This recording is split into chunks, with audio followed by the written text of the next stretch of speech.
Dhaka city কর্পোরেশনের Jatrabari Gulistan flyover নির্মাণের lead partner দুবাইয়ের খ্যাতনামা প্রতিষ্ঠান বেলহাসা ইঞ্জিনিয়ারিং এর শেয়ার হাতিয়ে নিয়ে প্রতিষ্ঠানটি দেশ ছাড়া করার অভিযোগ উঠেছে অরিয়ন গ্রুপের চেয়ারম্যান ওবায়দুল করিমের বিরুদ্ধে। এ নিয়ে আদালতে মামলা হলেও 14 বছর ধরে অগ্রগতি নেই মামলাটির। আবার ফ্লাইওভার পরিচালনার ক্ষেত্রেও অরিয়ন গাড়ির সংখ্যা কম দেখিয়ে ফাঁকি দিচ্ছে সরকারি রাজস্ব। এখন পরিবর্তিত রাজনৈতিক পরিস্থিতিতে বেলহাসা আইনি পদক্ষেপ নিয়ে হারানো মালিকানা ও ক্ষতিপূরণ আদায়ের চেষ্টা করছে। এই প্রকল্পে মুজিবুর রহমান নামের এক ব্যবসায়ীর 40% শেয়ারের পুরোটাই হাতিয়ে নিয়ে তাকেও দেশ ছাড়ার অভিযোগও আছে ওবায়দুল করিমের বিরুদ্ধে। ঢাকা সিটি কর্পোরেশনের অন্যতম বড় প্রকল্প যাত্রাবাড়ী গুলিস্তান ফ্লাইওভার নির্মাণ, পরে যেটি নামকরণ করা হয় মেয়র হানিফ ফ্লাইওভার। এটি নির্মাণ ও পরিচালনায় ব্যাপক দুর্নীতির দালিলিক প্রমাণ মিলেছে ইন্ডিপেন্ডেন্ট টেলিভিশনের অনুসন্ধানে।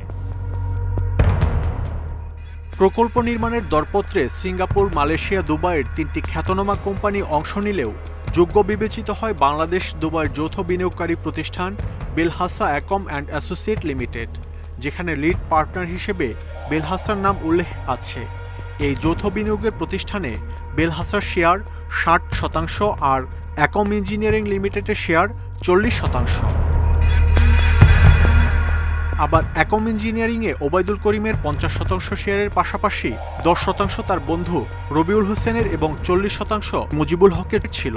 সিটি কর্পোরেশন 2005 সালে ফ্লাইওভার নির্মাণের কার্যাদেশ দেওয়ার সময় শর্ত ছিল যে লিড পার্টনার বেলহাসার শেয়ার কোনোভাবেই পরিবর্তন করা যাবে না এবং তারা নির্মাণ কাজ শেষ করার 5 বছরের আগে কোনোভাবেই শেয়ার ছেড়ে চলে যেতে পারবেন না।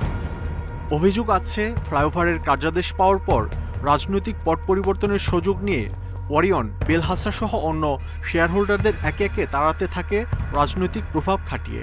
প্রথমে হামলা মামলা দিয়ে বড় শেয়ারহোল্ডার মুজিবুল হককে দেশত্যাগে বাধ্য করা হয়। অবৈধভাবে বোর্ড মিটিং দেখিয়ে ওবায়দুল করিম, তার ছেলে সালমান ও জামাই মেহেদি হাসানের নামে কোম্পানির সব শেয়ার হস্তান্তর করা হয়। একইভাবে দুবাইয়ের প্রতিষ্ঠান বেলহাসার শেয়ারও জাল জালিয়াতি করে হাতিয়ে নেওয়া হয় ওবায়দুল করিম ও তার পরিবারের সদস্যদের নামে। এমনকি যৌথ বিনিয়োগকারী কোম্পানির নাম পাল্টে নতুন নাম দেয়া হয় অরিয়ন ইনফ্রাস্ট্রাকচার লিমিটেড, যা সিটি কর্পোরেশনের সঙ্গে সম্পাদিত চুক্তির সুস্পষ্ট লঙ্ঘন বলে দলিলপত্র ঘেঁটে জানা গেছে। অনুসন্ধানে দেখা যায় শেয়ার জালিয়াতিতে জাল সই ও প্রতারণার অভিযোগে ওবায়দুল করিমের বিরুদ্ধে আদালতে মামলাও করে বেলহাসা। এ ব্যাপারে বেলহাসার সাথে ইমেইলে যোগাযোগ করা হলে জালিয়াতির মাধ্যমে তাদের শেয়ার সরিয়ে নেওয়ার বিষয়টি স্বীকার করে দুবাইয়ের প্রতিষ্ঠানটি। অ্যাকমের নাম দেওয়া হয় অফ ওরিয়ন গ্রুপ, যেখানে অ্যাকমের মধ্যে ওরিয়ন গ্রুপ বলতে কোনো শব্দ নাই। বেলহাসার সমস্ত সিগনেচার জাল করেছে, অ্যাকমের সমস্ত সিগনেচার জাল করেছে। জাল করে ওবায়দুল করিমের ছেলে সালমান করিম, তার মেয়ের জামাই মেহেদি হাসান, তাদেরকে ইনক্লুড করেছে, করে অ্যাকমটাকে পুরোপুরি নিজের করেছে। বেলহাসার যে শেয়ার হোল্ডিংটা ওইটা ওখানে মাত্র 5% করেছে এবং 95% ওবায়দুল করিম ওরিয়নের সাথে মিলে এটাকে ডাইলিউট করে ফেলেছে। যদি লিড কোম্পানি না থাকে কোনো কোম্পানি বিডের পরে, তাহলে এই কন্ট্রাক্টটাই বাতিল হয়ে যায়। এখানে যে জালিয়াতি হয়েছে, এখানে ক্রিমিনাল অফেন্স হয়েছে, সিভিল অফেন্স হয়েছে।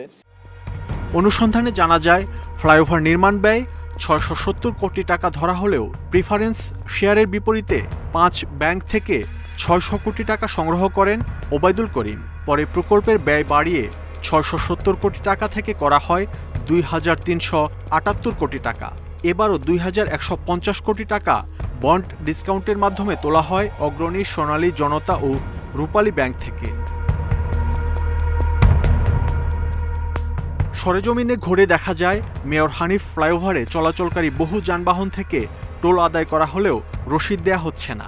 আবার কিছু যানবাহনে দায়সারাভাবে ছাপানো রসিদ দেয়া হলেও টাকা নেয়ার হিসাব থাকছে না কম্পিউটারের সফটওয়্যারে।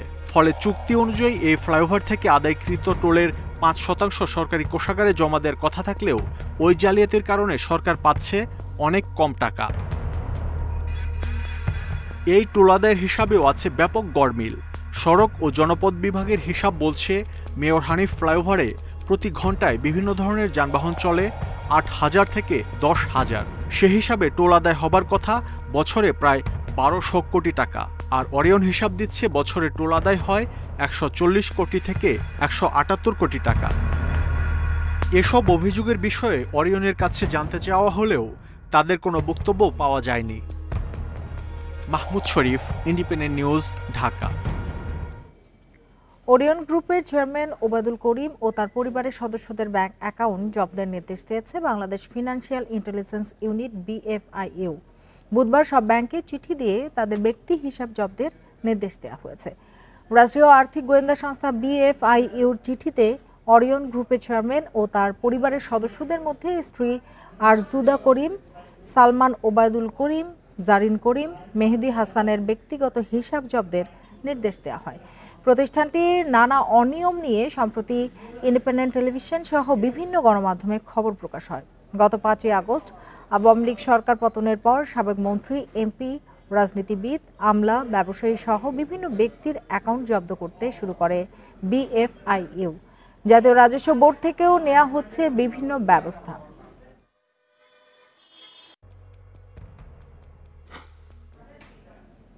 আওয়ামী লীগের মতো আচরণ করলে বিএনপিরও একই দশা হবে, কেউই টিকতে পারবে না। দলের নেতাকর্মীদের হুঁশিয়ার করলেন বিএনপির মহাসচিব মির্জা ফখরুল ইসলাম আলমগীর। বুধবার ঠাকুরগাঁওয়ে এক জনসভায় দলের সবাইকে দায়িত্বশীল আচরণ করার আহ্বান জানান তিনি। ঠাকুরগাঁয়ের হরিপুরে এই জনসভার আয়োজন করে জেলা বিএনপি। এতে অংশ নিয়ে প্রধান অতিথির বক্তব্যে মির্জা ফখরুল বলেন, সাধারণ মানুষের কাছে দলের গ্রহণযোগ্যতা বাড়াতে হবে, জনপ্রিয় হতে হবে। আওয়ামী লীগের মতো আচরণ করলে তাদেরও একই দশা হবে, কেউ টিকতে পারবে না। আওয়ামী লীগের মতো শুরু করি তাহলে কি আমরা টিকতে পারবো? একই রকম দশা হবে আমাদেরও, তাই না? সেই জন্য আমরা যারা আজকে সংগ্রাম করছি, লড়াই করছি, বিশেষ করে বিএনপির নেতা কর্মী যারা আছে তাদের কাছে আমার আকুণ্ঠ অনুরোধ যে আপনারা নিজেদেরকে মানুষের কাছে প্রিয় বানান। মির্জা ফখরুল আরও বলেন, সনাতন ধর্মাবলম্বী সহ সব সম্প্রদায়ের সংখ্যালঘুরা দেশের আমানত, তাদের সুরক্ষা নিশ্চিত করতে হবে। দেশে একটা বিরাট অংশ আছেন যারা সনাতনী ধর্মের মানুষ, তাই না? হিন্দু সম্প্রদায়ের মানুষ, তাই না? তারা তো আমাদের আমানত নাকি? আমরা হচ্ছি বৃহত্তর সংখ্যাগোষ্ঠী, আমাদের আমানত হচ্ছে এই সংখ্যালঘু সম্প্রদায়ের লোকেরা, তাই না? তাদেরকে রক্ষা করার দায়িত্ব কার? আমাদের। ছাত্র জনতার আন্দোলনে মুক্ত দেশ ততদিন স্বাধীন থাকবে যতদিন সঠিক আচরণ ধরে রাখা যাবে, এমন মন্তব্য করেন মির্জা ফখরুল। এই আমানতকে আমাদের রক্ষা করতে হবে। Independent news. অন্তর্বর্তী সরকারকে ভোটের জন্য বছরের পর বছর সময় দেবে না জামায়াত। দলের আমির জানান, শিগগিরই নির্বাচনী রোডম্যাপের জন্য যৌক্তিক সময় ইস্যুতে দলের পক্ষ থেকে ঘোষণা দেওয়া হবে। ইন্ডিপেন্ডেন্ট টেলিভিশনকে দেওয়া সাক্ষাৎকারে ডাক্তার শফিকুর রহমান আরও বলেন, বৃহত্তর স্বার্থে যে কোনো দলের সাথে জোট করতেও আপত্তি নেই। গত 15 বছর ছিল বিপর্যয়ের কাল, তবে এবার পুনরুত্থানের পথে জামাতে ইসলামী। ছাত্র জনতার অভ্যুত্থানে আওয়ামী লীগ সরকারের পতনের পর নানা কর্মসূচি নিয়ে রাজপথে উজ্জীবিত নেতাকর্মীরা। অন্তর্বর্তী সরকারের নানা উদ্যোগের প্রশংসা করলেও নির্বাচনের জন্য খুব বেশি সময় দিতে রাজি নন জামাতের আমির ডাক্তার শফিকুর রহমান। যে সংস্কারগুলো করলে একটা সুষ্ঠু নির্বাচন হবে, সেই সংস্কার করার জন্য যেটুকু সময় দরকার, ন্যূনতম সময় তাদের নেওয়া উচিতের বাইরে নয়। আমি বলেছি যে বছরের পর বছর নয়, এটা যৌক্তিক সময় বলতে আপনারা পেয়ে যাবেন, আমাদের সুস্পষ্ট বক্তব্য পেয়ে যাবেন, বেশি অপেক্ষা করতে হবে না ইনশাআল্লাহ। আগামী নির্বাচন একক না জোটবদ্ধভাবে, এ প্রশ্নে তিনি বলছেন, সময় উপযোগী সিদ্ধান্তই নেবে জামাত। সামনে বিএনপির সাথে কি জোট হতে পারে? দেশের স্বার্থে যে কারোর সাথে হতে পারে, দেশের স্বার্থকেই আমরা বড় করে দেখব, এবং কাদের সাথে এই জোট গঠন করাটা দেশ এবং জাতির জন্য স্বার্থ রক্ষা হবে, সম্মানজনক হবে, এটা আমরা বিবেচনায় নেব। একদিকে জাতির কিছু সংস্কারের প্রশ্ন, আরেকদিকে প্রতিদিন কিছু না কিছু ষড়যন্ত্রের আভাস। এই দুইটা মাথায় নিয়েই এদেশের রাজনৈতিক দলগুলোকে আগামীর পরিকল্পনা নিতে হবে। আমরা এখন রাজনীতিটাকে নিয়েছি বিপন্ন জনগণের পাশে থাকা, বিশাল ক্ষতি হয়ে গেছে। দেশের পরিবর্তিত এই পরিস্থিতিতে বর্তমান সরকারে থাকা কেউ যদি রাজনৈতিক দল গঠনের চেষ্টা করে তা হবে অযৌক্তিক, বলছেন জামাতের আমির। দল নিরপেক্ষ এই অন্তর্বর্তীকালীন সরকারে আছেন, তারাই যদি আবার রাজনীতি করার জন্য মাঠে নামেন, দল গঠন করার জন্য নামেন, তাইলে তো তারা নিরপেক্ষ থাকবেন না। তাদের নিরপেক্ষতা নিয়ে উদ্বেগ তৈরি হবে, এটা একটু স্বাভাবিক। তো এটা তো আমরা চাই না। তারা যদি দল করতেই হয় তাইলে তারা এখান থেকে বিদায় নেওয়া তাদের জন্য উত্তম এবং সম্মানজনক। জামাতসহ বিরোধী রাজনৈতিক দল নিশ্চিহ্নে শেখ হাসিনা সরকার যা করেছে তা নজিরবিহীন বলেও জানান ডাক্তার শফিকুর রহমান। অস্ত্র এবং গুলি নিজ দেশের জনগণের বুকে ছুড়ে তারা রাজনীতি করবে কেন? তারা তো একটা সন্ত্রাসী দল। মাহমুদ শরীফ, ইন্ডিপেন্ডেন্ট নিউজ, ঢাকা। রাজনৈতিক বিশ্লেষক অধ্যাপক আলী রিয়াজকে সংবিধান সংস্কার কমিশনের প্রধান করা হয়েছে। বুধবার এ সংক্রান্ত আদেশ জারি করেছে মন্ত্রিপরিষদ বিভাগ। এর আগে গত 11 সেপ্টেম্বর সংবিধান সংস্কার কমিশনের প্রধান হিসেবে ডক্টর শাহদিন মালিকের নাম ঘোষণা করেছিলেন অন্তর্বর্তী সরকারের প্রধান উপদেষ্টা ডক্টর মোহাম্মদ ইউনূস। মন্ত্রিপরিষদ বিভাগের আদেশে বলা হয়, 11 সেপ্টেম্বর জাতির উদ্দেশ্যে ভাষণে প্রধান উপদেষ্টা রাষ্ট্রের বিভিন্ন খাতে সংস্কারের লক্ষ্যে 6টি কমিশন গঠন এবং প্রধানদের নাম ঘোষণা করেন। সে সময় সংবিধানে সংস্কার কমিশনের প্রধান হিসেবে ডক্টর শাহদিন মালিকের নাম ঘোষণা করা হয়। এতে আরও বলা হয়েছে, অধ্যাপক আলী রিয়াজকে প্রধান করে সংবিধান সংস্কার কমিশন গঠন, কার্যপরিধি নির্ধারণ এবং কমিশনকে সাচিবিক সহায়তা প্রদানের জন্য নির্দেশ দেওয়া হলো।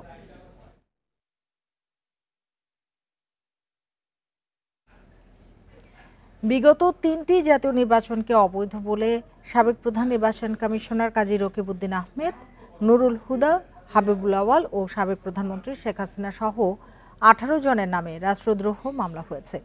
এছাড়াও এতে আসামি করা হয়েছে 3 মেয়াদে থাকা সংসদ সদস্যদের। আদালত মামলা আমলে নিয়ে তদন্ত করে প্রতিবেদন দিতে নির্দেশ দিয়েছেন।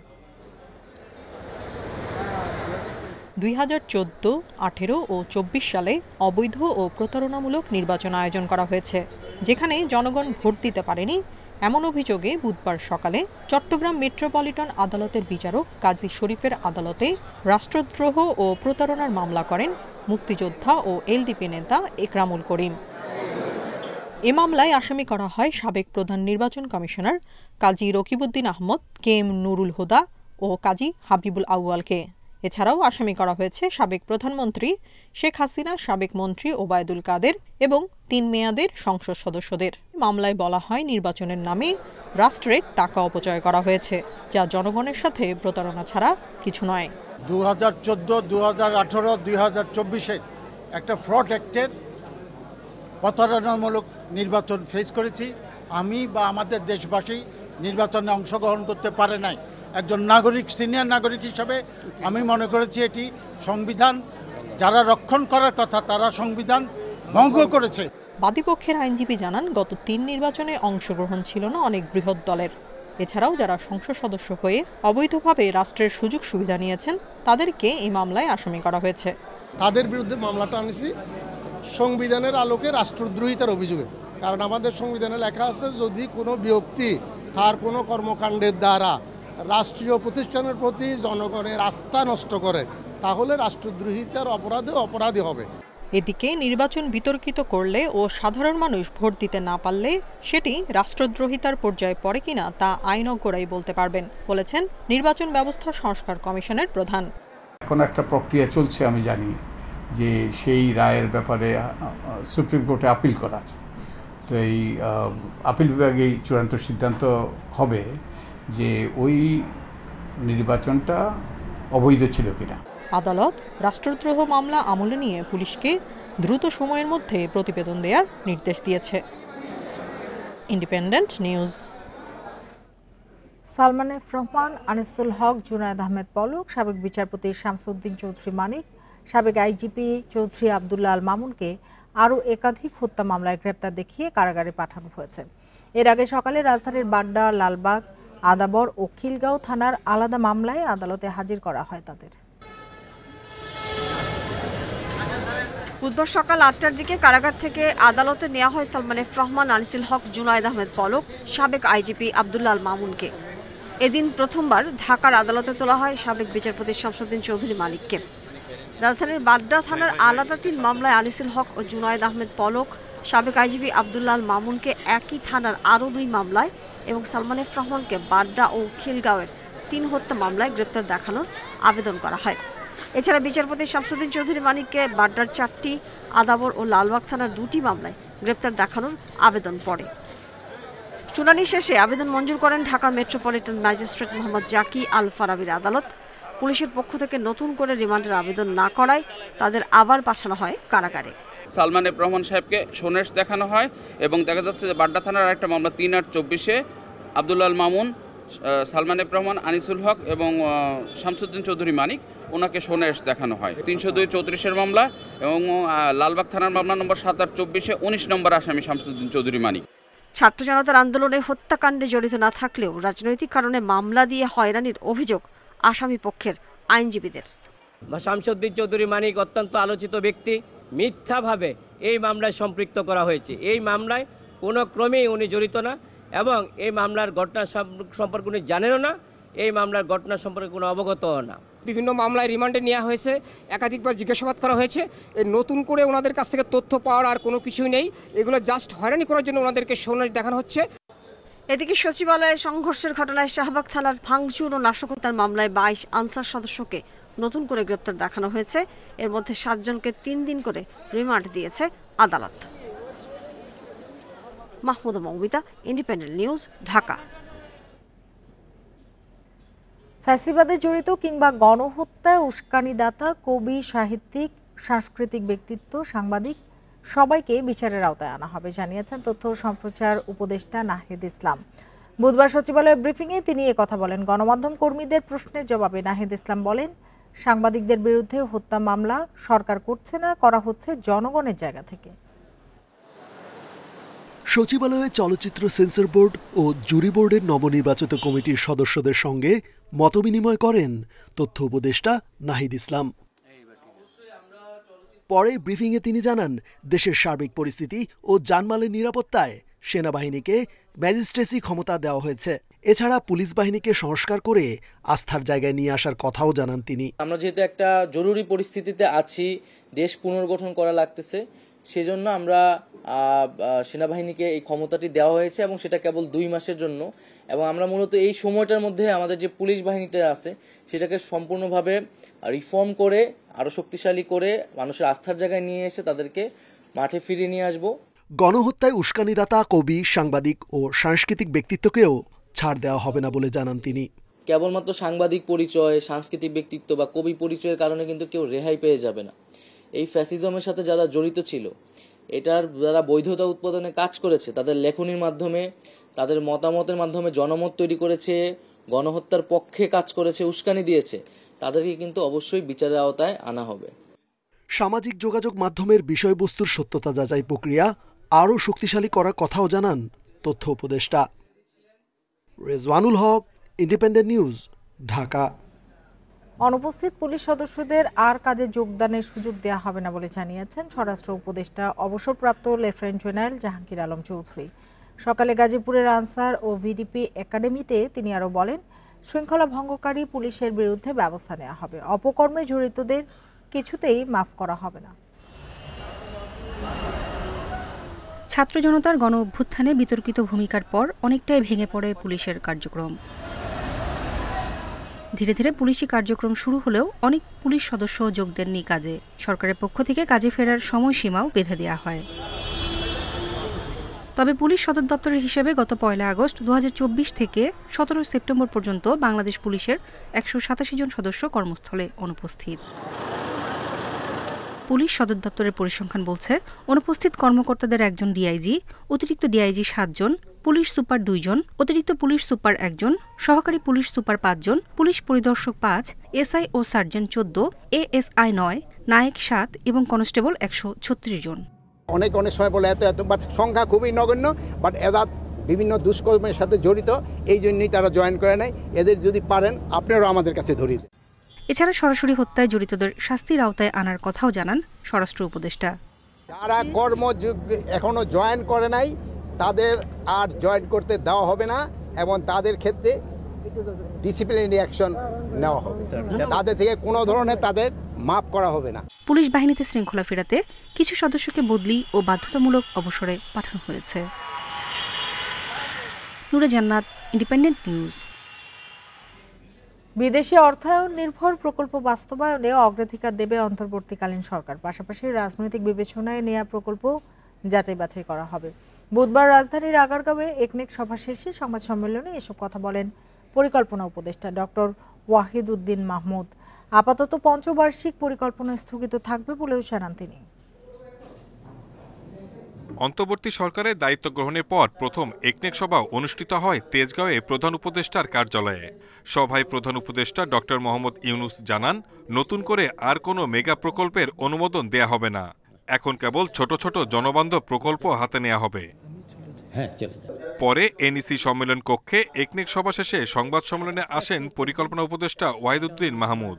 উপদেষ্টা বলেন, পরিকল্পনা কমিশনের হিমাগারে বৈদেশিক সাহায্যপুষ্ট অনেক প্রকল্প পড়ে আছে। এই ধরনের প্রকল্পগুলো দ্রুত ছাড় করে দেয়া হবে। বৈদেশিক সাহায্যপুষ্ট প্রকল্পগুলোকে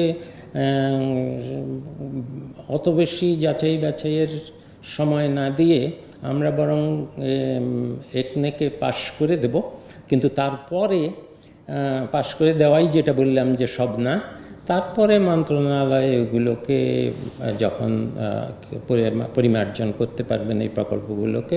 এ সময় নিজেদের গ্যাসের সম্ভাবনা থাকতেও এলএনজি আমদানি ভ্রান্ত নীতি বলে মন্তব্য করেন পরিকল্পনা উপদেষ্টা। জানান, অসংখ্য রাজনৈতিক প্রকল্প নেওয়া হয়েছে, সেসব যাচাই বাছাই করা হবে। কিছু কিছু প্রকল্প একদম খুব সহজেই বোঝা যায় যেগুলো রাজনৈতিক উদ্দেশ্য প্রণোদিত এবং এগুলো দিয়ে খুব বেশি এই প্রকল্প থেকে খুব বেশি লাভ পাওয়া যাবে না। এগুলো আমাদের পরিকল্পনা কমিশনের কর্মকর্তারা অলরেডি বাছাই করে বাদ দিয়ে ফেলেছেন। একনেক সভায় বাখরাবাদ, মেঘনাঘাট, হরিপুর গ্যাস সঞ্চালন পাইপলাইন নির্মাণ প্রকল্পে 70 কোটির বেশি টাকা ব্যয় বাড়ানো হয়। এ সময় 1222 কোটি 14 লাখ টাকা ব্যয়ে মোট 4টি প্রকল্পের অনুমোদন দেয়া হয়। এত নতুন নতুন। Shahid Ahmed, independent News, Dhaka. আন্দোলনের রাজধানীর মোহাম্মদপুরে অটোরিকশা চালক রনি হত্যা মামলায় সাবেক এমপি সেলিম আলতাফ জর্জকে 3 দিনের রিমান্ডে পাঠিয়েছে আদালত। বুধবার বিকেলে ঢাকার মেট্রোপলিটন ম্যাজিস্ট্রেট সাইফুল ইসলাম এই আদেশ দেন। এদিন সেলিম আলতাফের 10 দিনের রিমান্ড আবেদন করেন মামলা তদন্ত কর্মকর্তা। এই সময় আসামি পক্ষ তাকে নির্দোষ দাবি করে, আর রিমান্ডের পক্ষে যুক্তি তুলে ধরে পুলিশের প্রসিকিউশন বিভাগ।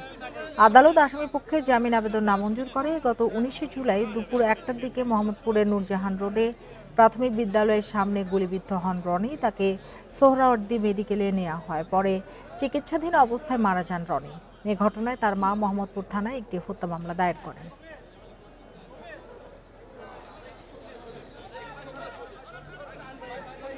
এই ছিল এখনকার সংবাদে। ইন্ডিপেন্ডেন্ট টেলিভিশনের সব খবর আরো বিস্তারিত জানতে চোখ রাখুন ফেসবুক, ইউটিউব এবং এক্সে। ধন্যবাদ সবাইকে এতক্ষণ সাথে থাকার।